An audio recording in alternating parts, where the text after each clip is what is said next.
Salam berjumpa kembali Bapak Ibu, Saudara-saudari, teman-teman sekalian, sahabat-sahabatku yang terkasih. Pada kesempatan ini saya mengajak kita kembali lagi mempersiapkan sedikit waktu kita mendengarkan sabda Tuhan yang kita ambil dari penginjil Markus bab 6 ayat 14 sampai 29. Yohanes Pembaptis dibunuh. Raja Herodes juga mendengar tentang Yesus, sebab namanya sudah terkenal dan orang mengatakan Yohanes Pembaptis sudah bangkit dari antara orang mati. Dan itulah sebabnya kuasa-kuasa itu bekerja di dalam dia. Yang lain mengatakan dia itu Elia. Yang lain lagi mengatakan dia itu seorang nabi, sama seperti nabi-nabi yang dahulu. Waktu Herodes mendengar hal itu, ia berkata, "Bukan, dia itu Yohanes yang sudah kupenggal kepalanya dan yang bangkit lagi." Sebab memang Herodeslah yang menyuruh orang menangkap Yohanes dan membelenggunya di penjara, berhubung dengan peristiwa Herodias istri Filipus saudaranya, karena Herodes telah mengambilnya sebagai istri. Karena Yohanes pernah menegur Herodes, "Tidak halal engkau mengambil istri saudaramu." Karena itu Herodias menaruh dendam pada Yohanes dan bermaksud untuk membunuh dia, tetapi tidak dapat. Sebab Herodes segan akan Yohanes karena ia tahu bahwa Yohanes adalah orang yang benar dan suci. Jadi ia melindunginya. Tetapi apabila ia mendengarkan Yohanes, hatinya selalu terombang-ambing. Namun ia merasa senang juga mendengarkan dia. Akhirnya tiba juga kesempatan yang baik bagi Herodias ketika Herodes pada hari ulang tahunnya mengadakan perjamuan untuk pembesar-pembesarnya, perwira-perwiranya, dan orang-orang terkemuka di Galilea. Pada waktu itu anak perempuan Herodias tampil lalu menari, dan ia menyukakan hati Herodes dan tamu-tamunya. Raja berkata kepada gadis itu, "Minta daripadaku apa saja yang kau ingini, maka akan kuberikan kepadamu." Lalu bersumpah kepadanya, "Apa saja yang kau minta akan kuberikan kepadamu, sekalipun setengah dari kerajaanku." Anak itu pergi dan menanyakan ibunya, "Apa yang harus kuminta?" Jawabnya, "Kepala Yohanes Pembaptis." Maka cepat-cepat ia pergi kepada raja dan meminta, "Aku mau sekarang juga engkau berikan kepadaku kepala Yohanes Pembaptis di sebuah talam." Lalu sangat sedihlah hati raja, tetapi karena sumpahnya dan karena tamu-tamunya ia tidak mau menolaknya. Raja Herodes menyuruh seorang pengawal dengan perintah supaya mengambil kepala Yohanes. Orang itu pergi dan memenggal kepala Yohanes di penjara. Ia membawakan kepala itu di sebuah talam dan memberikannya kepada gadis itu, dan gadis itu memberikannya pula kepada ibunya. Ketika murid-murid Yohanes mendengar hal itu, mereka datang dan mengambil mayatnya lalu membaringkannya dalam kuburan. Demikianlah sabda Tuhan, terpujilah Kristus.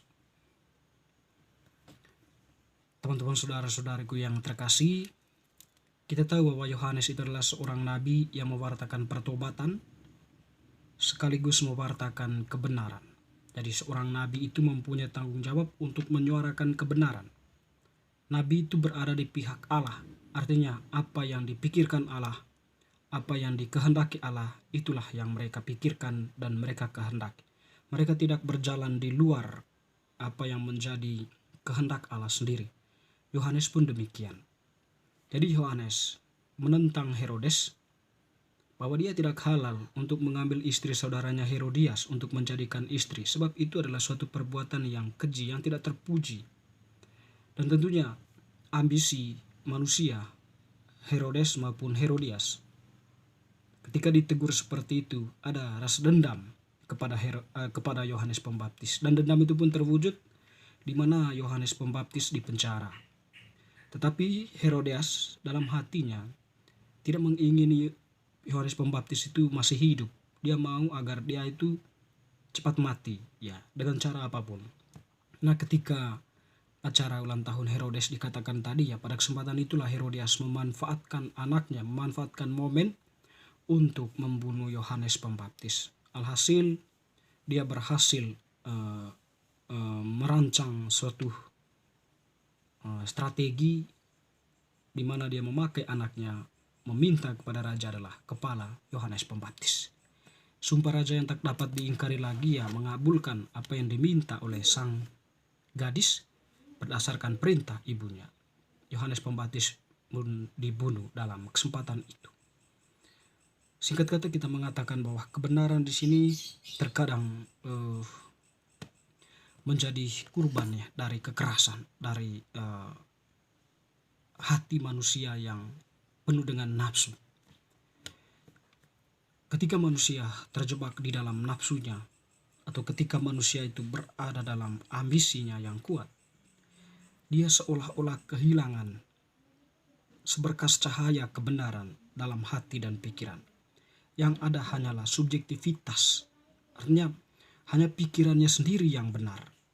Apa yang direncanakannya itulah sebuah kebenaran, meskipun itu di mata yang lain melanggar nilai-nilai atau norma-norma yang berlaku dalam kehidupan, baik norma agama, norma kemanusiaan, nilai kemanusiaan maupun norma sosial. Mereka tidak pedulikan semuanya itu. Yang terpenting adalah apa yang saya inginkan terwujud. Sekiranya gambaran Herodias dan Herodes ini mungkin juga menjadi gambaran pribadi kita sebagai manusia. Bisa saja bahwa ketika ambisi itu menguasai hidup kita, nafsu itu menguasai hidup kita, kita kehilangan orientasi kebenaran. Kita bertindak, kita berpikir, kita berbuat berdasarkan dorongan nafsu, berdasarkan dorongan ambisi yang seyogiannya. Semuanya itu bertentangan ya dengan apa yang menjadi kesepakatan bersama. Dan dalam bahasa religiusnya, kita berada di dalam pola pikir kegelapan, dalam dunia kegelapan, di mana di sana kita tak mampu melihat seberkas cahaya kebenaran. Kita hanya diterangi oleh pemikiran kita sendiri, ambisi kita sendiri, strategi kita sendiri.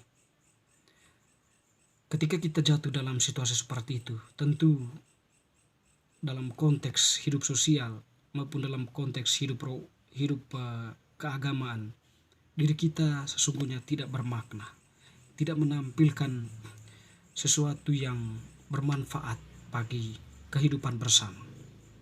Teristimewa kita yang dibaptis.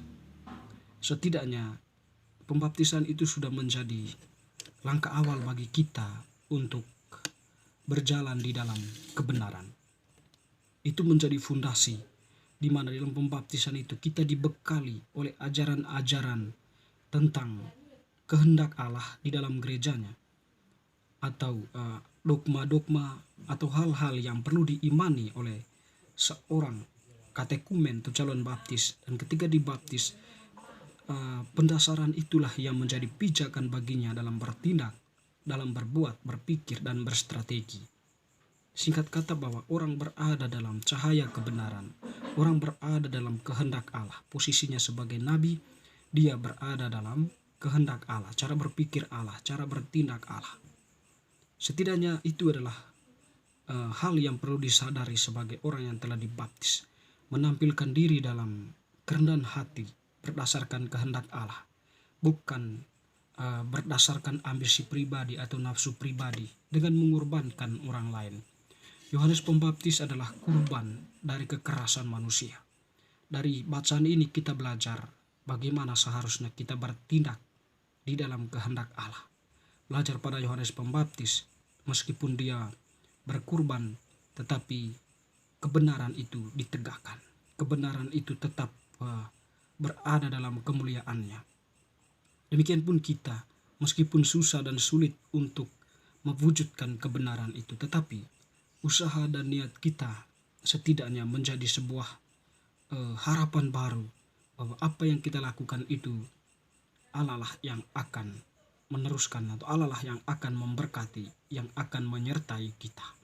Bapak Ibu saudara-saudari yang terkasih, bacaan hari ini sebenarnya mengajak kita untuk bertindak di dalam kehendak Allah, bukan bertindak atas nafsu dan ambisi pribadi yang merugikan orang lain. Semoga bacaan hari ini semakin meneguhkan iman kita. Amin.